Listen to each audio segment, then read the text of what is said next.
Life is full of tragedy, full of beauty, full of pain and despair, full of joy and celebration. It is a spiral of survival and becoming, and thriving and forgetting and remembering, of letting go and holding on, and tears and laughter, and heartache and heartbreak, of bitter cold and warmth, and movement and stillness. Can we slow down enough and become present enough to feel what is real and to treat one another as the sacred souls that we are?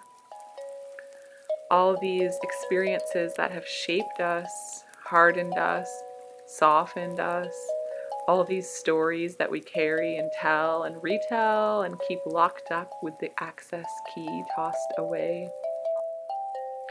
We are one big jumble of grief and praise and hate and horror and dreams and giggles and screams. We are made of all the kind words that have been uttered in our direction and all the harmless jokes made at the expense of our psyche.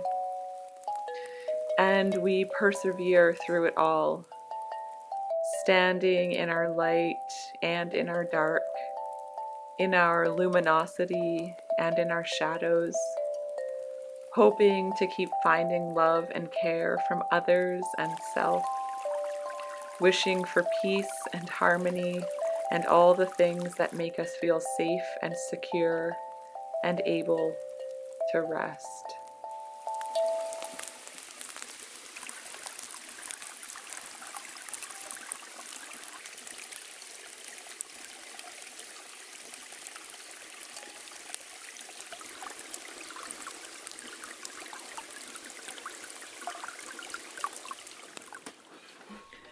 Everything dwells in perfection. The reflection, even when slightly distorted, is perfect. The angle of approach, even when harsh or streaming in from a tiny crack in the facade, perfection. Every ticking clock, whether time is kept or not, perfect in its own right. I can see what it means to be perfect without knowing how to walk that path.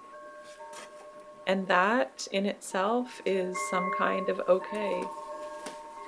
On time or delayed, we arrive just when we are meant to. Each moment delivering us exactly what we need to grow, to expand, to learn, to practice discernment, to surrender, to remember, to let it all be okay.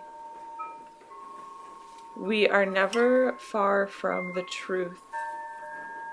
Perfection exists within each molecule, within laughter that arrives with tears, with the passing of years, and the ongoing changes that naturally occur as we procure our own delight.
The cool night air touches my skin, and I am reminded of the way she spoke of the warmth of the sun on her cheeks.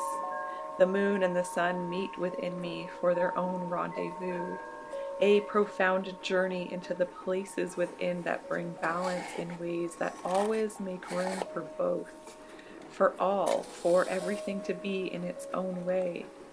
I find harmony by letting the sun shine and by allowing the moon to keep moving through its phases, my phases, the phases of what it means to exist, to persist through any internal or external resistance. I am the sum of more than I could ever add or subtract or multiply. My heart beats whether tucked gently away or worn on the frayed cuff of my sleeve.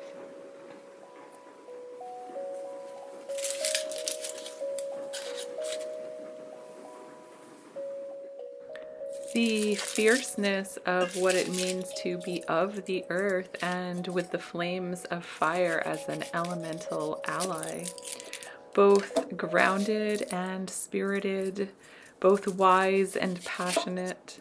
The force of inspiration dwells in all the places that we allow.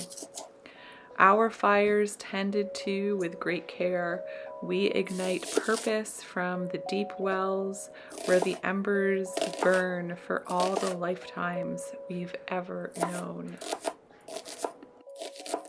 And what I truly aspire to be is nothing more than myself. Yet there is still so much more to it than that. Or is there? Are all of my aspirations simply manifestations of what it means to be me? So many questions and only answers that come when they want to.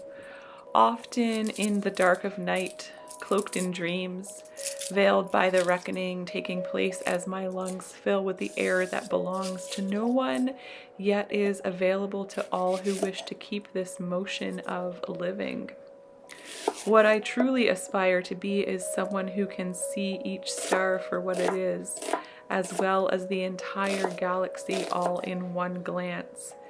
And as it stands now, I am taken from this place I occupy, and I am transported to the night that lives beyond these walls, to the shores, to the waves, to the moon growing in the sky, to the glistening, glittering tapestry of all that has been created to date.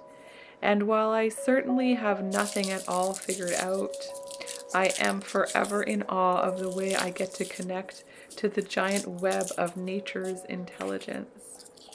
I am nothing more than the mixing and melding of all the benevolent energies of this giant sphere.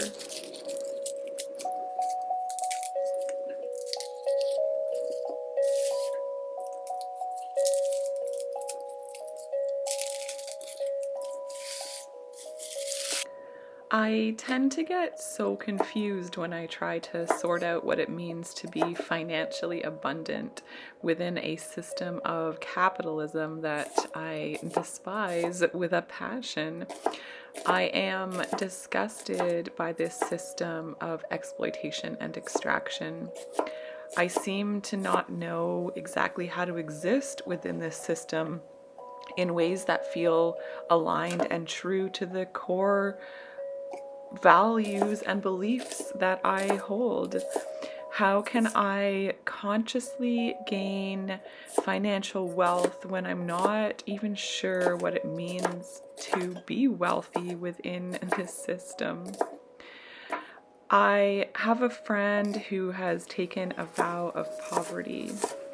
I also have a friend who bathes in the abundance of money that flows her way. I would say that I live somewhere in between those extremes. On paper, well below any drawn line of poverty. But in my soul, I am wealthier than anyone I know. I have what I need in this moment. I also have dreams to build and expand upon this land that I call home, to have more space to grow, to host and to welcome others to share in this simple and quiet life that I get to live.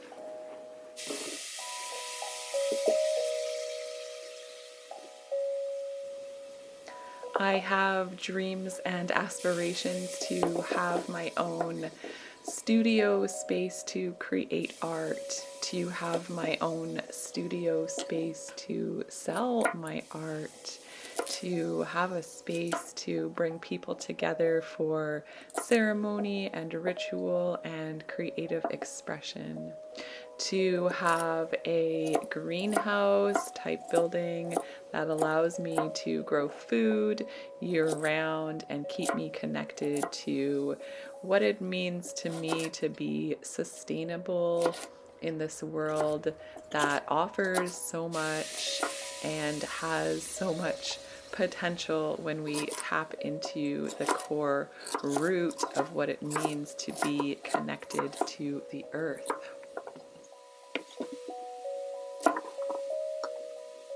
One of my ultimate dreams is to live in a hand-built cob house with a glass and steel geodesic dome covering it, to create my own little micro environment that simply allows me to exist with nature in the most sustainable way that is possible where I dwell.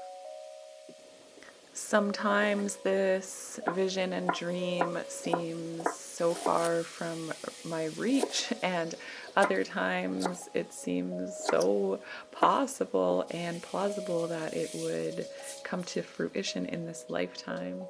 And I know it is these same hands that I use to make a pot of stew that will allow me to come to see this project to fruition. It is about taking small and deliberate actions towards that dream of mine, to believe in the possibility, to be open to the ways that it may come to be beyond what I can currently see.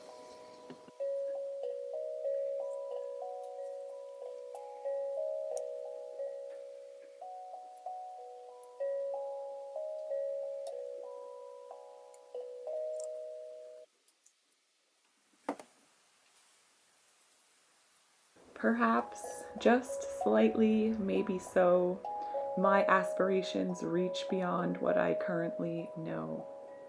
Perhaps there is more to the story than what meets my third eye. Could it be that the fires of passionate joy are doing their work of turning the newly integrated shadows to ash and dust, generating fuel for what comes next? I let myself be taken into the midst of it all, to be shaken by the gusts of wind that fan the flames. I let it all go, just to see what remains.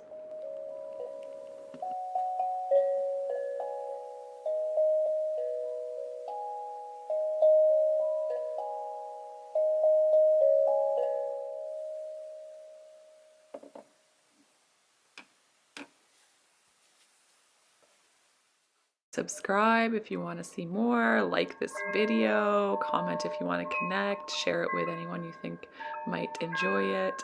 Find more of my stuff on my website, morganleecallison.com. Know whose land you are currently on and give thanks to the opportunity to be where you are.